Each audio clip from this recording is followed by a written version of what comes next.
So do shears make a good knife? My answer is... Hey guys, today I'm up here in Brighton, Utah, testing out my knife that I forged from Garden Shears. So my last video I forged it, I did a couple tests, but today I want to really test it out and I want to see just how well this knife will hold up. So in my house I tested out on a bottle and a can, had it chopped right through them. It's still very sharp, the edge still bites, and there's, from the testing I've done so far, there's no chipping or edge damage at all.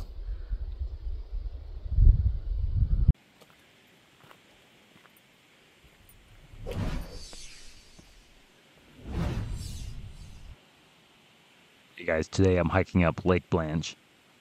I want to do some heavier testing on this knife. When I was at home I did the bottle and can chop and the knife performed great. I've got some heavier testing I want to do.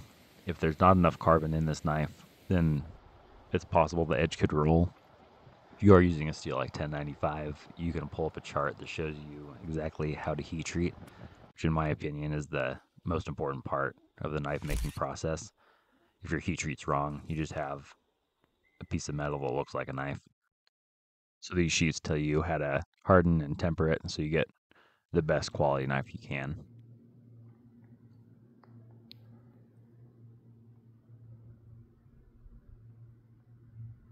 So the reason that you want to use known steels is because if you order 1095, 1084, 01, 5160, or any of the other hundreds that are out there, you know that you can count on the carbon content and everything else that's in there. If I order 1095 a year ago, then I order it today or next year, it will always have that same carbon content. But if I order shears, they don't have to have a certain amount of carbon in it. So you might be, you know, the one that I made and it's held up really good, but if I try it again, it might not be the same. So that's why it's always best to stick with your known steels if you're selling. But if you're just having fun or you're getting started, these are good practice. You can use lawnmower blades or any of the other steels or any of the other tools that I've been using.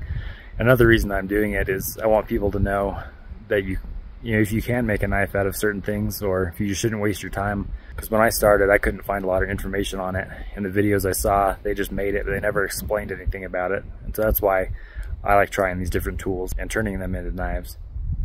So this first test, I want to see how sharp the knife still is. So I'm just going to strip off this bark, strip it off real easy. It's still very sharp.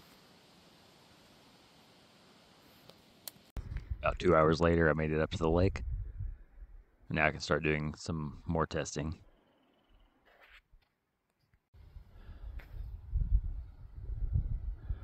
You can see the game trails out here. Right next to me, there's a moose track. I was hoping to see some moose, but I haven't seen any yet. I've been up here before, and this is usually the spot that they're in.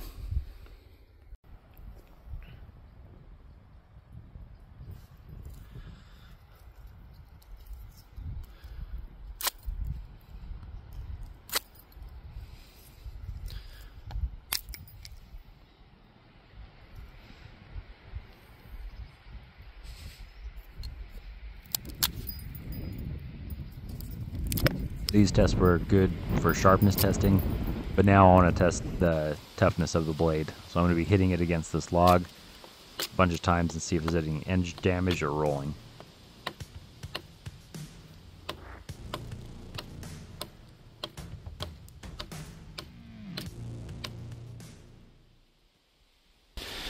Alright, let's check it out. No rolling, no edge damage. And it's still sharp.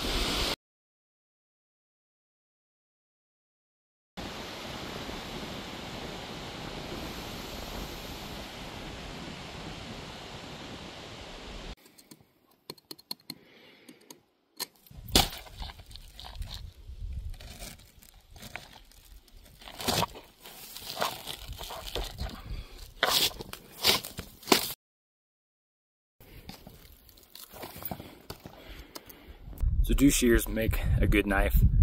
My answer is yes, they do. If you're trying to have fun, or if it's a knife for you, all the testing I've done, I haven't had any issues. The edge is still sharp. There's no damage at all. If you're serious and you're selling to somebody, I wouldn't use shears, because you just don't know how much carbon and how much of everything else is actually in the steel. But this knife has held up really well. It's held up better than other tools I've used, but not as well as files and coil spring and pipe wrenches. So it's kind of at the lower end, but it's held up really well. If you guys enjoyed this testing video and review on this knife, let me know in the comments, and I'll see you in my next one. If you want to see the video where I forged this knife from garden shears, you can check it out right here.